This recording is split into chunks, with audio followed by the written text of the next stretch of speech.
Hello everyone, welcome to NEET chemistry 180। আজকে আমাদের topic হচ্ছে পি ব্লক এলিমেন্টস, অর্থাৎ ক্লাস 12 এর যে পি ব্লক এলিমেন্টস আছে, গ্রুপ 15, 16, 17 এন্ড 18। এখান থেকে নিট অথবা জেইতে কোন টাইপের কোশ্চেন আসতে পারে। দেখো, নতুন যে এনসিইআরটি আছে সেখানে কিন্তু পি ব্লক এলিমেন্টস নেই, কিন্তু নিট এবং জেইর এক্সামে কিন্তু রয়েছে, সেই সঙ্গে ডাব্লিউবি জেইর সিলেবাসেও রয়েছে। তাই ক্লাস 12 এর রেসপেক্টে আমরা যদি দেখি, পি ব্লক এলিমেন্টস একটি খুব ইম্পর্টেন্ট টপিক এবং খুব স্কোরিং জায়গা। তো চলো ভিডিওটি শুরু করছি, কিন্তু ভিডিওটি শুরু করার আগে যারা আমার চ্যানেলে নতুন আছো অবশ্যই চ্যানেলটি সাবস্ক্রাইব করে নোটিফিকেশন বেলটি প্রেস করে দাও, কারণ আমি এইভাবে প্রত্যেকদিন টপিক ওয়াইজ ভিডিও আনি, যেখানে আমরা ফার্স্টে থিওরি ডিসকাস করে কনসেপ্ট ক্লিয়ার করি এবং তারপরে পিওয়াইকিউ সলভ করি এবং চ্যাপ্টার শেষে আমরা এইভাবে এমসিকিউ সিরিজ নিয়ে আসি। তো চলো ভিডিওটি শুরু করছি। দেখো, ফার্স্ট কোশ্চেন কি বলেছে, ফর H3PO3 অর্থাৎ phosphorous acid, for H3PO3 the correct choice is. Option আছে আমাদের চারটে। প্রথম অপশনে বলছে dibasic and non reducing, second option dibasic and reducing, third option বলেছে ট্রাইবেসিক অ্যান্ড রিডিউসিং, আর ফোর্থ অপশন বলেছে ট্রাইবেসিক অ্যান্ড নন রিডিউসিং। তো আমরা ফার্স্টে কি করব, আমরা ফার্স্টে এইখানে H3PO3 স্ট্রাকচারটা আঁকবো। স্ট্রাকচার আঁকার রুল হচ্ছে, আমাদের এই যে ফসফরাস, এই ফসফরাসের মাথায় আমি টোপর পরিয়ে দেবো দুটো অক্সিজেনের ডাবল বন্ড। এই হয়ে গেল পিও। পড়ে আছে আমার তিনটে হাইড্রোজেন আর একটা অক্সিজেন নিয়ে নিয়েছি, তাহলে আর দুটো অক্সিজেন পড়ে আছে। তাহলে দুটো অক্সিজেনের আমাদের OH এই ফর্মে থাকবে। আর দেখো, দুটো হাইড্রোজেন হয়ে গেছে, আর একটা হাইড্রোজেন, তাহলে আর একটা শুধু হাইড্রোজেন পিএইচ বন্ড থাকবে। এবার এইখানে দেখো, অ্যাসিডিটি আমাদের ডিপেন্ড করে একটা মলিকুল থেকে আমরা কতগুলো H প্লাস পাই। এবার H প্লাস অর্থাৎ হাইড্রোজেনটা H প্লাস কোন ক্ষেত্রে দেবে, যেখানে হাইড্রোজেন একটা ইলেকট্রোনেগেটিভ অ্যাটমের সঙ্গে অ্যাটাচ আছে। মোস্ট ইলেকট্রোনেগেটিভ অ্যাটম কারা, ফ্লুরিন, অক্সিজেন, নাইট্রোজেন। এখানে দেখো অক্সিজেনের সঙ্গে দুটো আছে, তাহলে এইখানে আমরা ডেল্টা H প্লাস আর ডেল্টা H মাইনাস, এটাও delta H plus delta H minus, অর্থাৎ দুটো আছে, দুটো আমরা H প্লাস পেতে পারি, 2H প্লাস। তাহলে বেসিসিটি কত, 2। তাহলে এটা কি হবে আমাদের, অবশ্যই ডাইবেসিক হবে। তাহলে ডাইবেসিক হবে, তাহলে অপশন এ আর বি এর মধ্যে কোনো একটা হবে। নাও রিডিউসিং অর নন রিডিউসিং, দেখো এই যে পিএইচ বন্ডটা আছে, এর জন্য কি হবে, এর জন্য এটা অবশ্যই আমাদের রিডিউসিং হবে।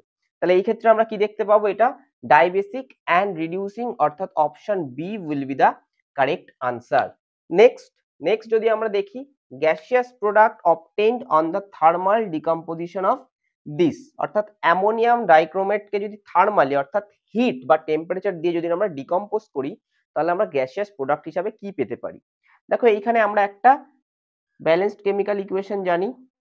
এই হচ্ছে আমার অ্যামোনিয়াম ডাইক্রোমেট, এটাকে যদি আমরা হিট করি তাহলে আমরা পাই নাইট্রোজেন প্লাস Cr2O3 অর্থাৎ ক্রোমিয়াম অক্সাইড এবং 4 মলিকুলস অফ ওয়াটার। এর মধ্যে দেখো একমাত্র নাইট্রোজেনটাই হচ্ছে গ্যাসিয়াস। চারটে অপশন কি কি আছে আমাদের, অ্যামোনিয়া, নাইট্রোজেন, অক্সিজেন আর নাইট্রিক অক্সাইড। তাহলে option B N2 will be the correct answer. Next, which one is peroxide. দেখো, অক্সিজেন বিভিন্ন ফর্মে থাকে, অক্সাইড, পারঅক্সাইড, সুপার অক্সাইড এবং ওজোনাইড। আমি যদি অক্সাইডে দেখি, তাহলে অক্সাইডের ক্ষেত্রে অক্সিজেন থাকে আমাদের O2 মাইনাস, পারঅক্সাইডে থাকে আমাদের O2 2 মাইনাস, আর সুপার অক্সাইডে থাকে O2 মাইনাস। যেখানে আমাদের O2 2 মাইনাস এই ফর্মে থাকবে সেটাই হচ্ছে আমাদের পারঅক্সাইড। এবার এইখানে প্রত্যেক ক্ষেত্রে দেখো NO2, নাইট্রোজেন আমাদের X হবে আর অক্সিজেন হবে -2, কারণ এখানে নাইট্রোজেন ডাইঅক্সাইড আছে। তাহলে এইটা ক্যালকুলেট করলে নাইট্রোজেনের আমরা পেয়ে যাব কত, X plus 2 into -2 equal to 0, so X will be +4। যেহেতু এখানে অক্সাইড আছে তাহলে এখানে কি হবে, -2 পারঅক্সাইড ফর্মে নেই। নেক্সট KO2, দেখো KO2 আমরা জানি অক্সিডেশন নাম্বার বার করার ক্ষেত্রে পটাশিয়াম গ্রুপ 1 এ আছে, অর্থাৎ গ্রুপ 1 এবং গ্রুপ 2 এই এলিমেন্ট গুলো যেখানেই কম্বাইন্ড স্টেটে থাকবে তারা +1 অথবা +2 দেখাবে। তাহলে এখানে পটাশিয়াম গ্রুপ 1, তাহলে অবশ্যই কি দেখাবে, +1। এটাকে যদি x ধরি তাহলে +1 + 2x = 0, তাহলে 2x = -1, x = -1/2, অর্থাৎ এইটা কিন্তু আমাদের সুপার অক্সাইড ফর্মে কিন্তু চলে গেল। নেক্সট BaO2, দেখো BaO2 বেরিয়াম কোন গ্রুপের এলিমেন্ট? বেরিয়াম গ্রুপ 2, কম্বাইন্ড স্টেটে থাকলে কি দেখাবে? +2 অক্সিডেশন স্টেট। তাহলে এইখানে চলে আসবে আমার +2, এইখানে চলে আসবে আমার x, তাহলে +2 + 2x = 0, তাহলে 2x = -2, x = -1। পারঅক্সাইডে আমাদের অক্সিজেনের অক্সিডেশন নাম্বার কত? -1, কারণ দুটো অক্সিজেনে -2, তাহলে একটা অক্সিজেনে কত? -1। MnO2 টা কি? Manganese dioxide. এখানে ম্যাঙ্গানিজ যদি আসে আমাদের MnO2, তাহলে এটা -2 ফর্মে আসবে, এটা +4 আসবে। তাহলে option C will be the correct answer. BaO2 হচ্ছে আমাদের পারঅক্সাইড ফর্মে আছে। তাহলে এই ছিল প্রথম 3টে কোশ্চেন। এরপরে আমরা বাকি গ্রুপ থেকেও বেশ কিছু কোশ্চেন দেখে নেব। তো পি ব্লকের পরে কিছু এমসিকিউ নিয়ে আমি চলে এসেছি। দেখো কি বলেছে, the hybridization of sulphur in SF6। চারটে অপশন আছে, sp3, sp3d3, sp3d2 নাকি sp3d। তাহলে আমরা হাইব্রিডাইজেশনের ফর্মুলা কি জানি? Half into number of valence electron on central atom. Central atom কে? সালফার। ভ্যালেন্স ইলেকট্রন কটা? 6টা।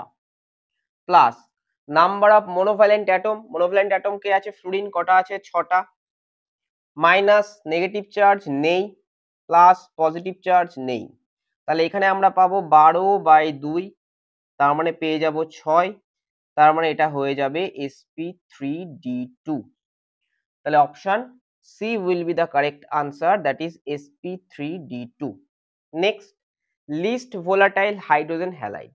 লিস্ট ভোলাটাইল, লিস্ট ভোলাটাইল মানে সব থেকে কম উদ্বায়ী, মানে সব থেকে কম উবে যাবে যে, তার মানে কি? Highest boiling point. Least volatile মানে হচ্ছে হাইয়েস্ট বয়েলিং পয়েন্ট, অর্থাৎ যাকে বয়েল করতে আমাকে বেশি টেম্পারেচার দিতে হবে বা বেশি এনার্জি দিতে হবে। এবার এইখানে দেখো কে কে আছে। এইখানে আছে আমাদের ফ্লুরিন, ক্লোরিন, ব্রোমিন, আয়োডিন। এরা প্রত্যেকেই গ্রুপ 17 এলিমেন্ট, এবং ডাউন দা গ্রুপ কি হয়? আমাদের ইলেকট্রোনেগেটিভিটি কমে যায়। তাহলে এক্ষেত্রে যদি আমি HF দেখি, এই HF হচ্ছে ফ্লুরিন হাইয়েস্ট ইলেকট্রোনেগেটিভ। তাহলে এইখানে আমরা ডেল্টা মাইনাস পাবো, এইখানে ডেল্টা প্লাস পাবো। তাহলে আমরা জানি হাইড্রোজেন যখন ফ্লুরিন, অক্সিজেন এবং নাইট্রোজেনের সঙ্গে অ্যাটাচ থাকে, সেক্ষেত্রে আমরা হাইড্রোজেন বন্ডিং দেখতে পাই, কারণ এই তিনটে এলিমেন্টই হচ্ছে highest electronegative in periodic table. তাহলে এই দিকে আরো মলিকুল থাকবে HF এর, এরকম মলিকুল থাকবে HF এর। এরকম মলিকুল থাকলে এইখানে একটা পজিটিভ পোল পাবো, এইখানে নেগেটিভ পোল, এইখানে পজিটিভ পোল, এইখানে নেগেটিভ পোল।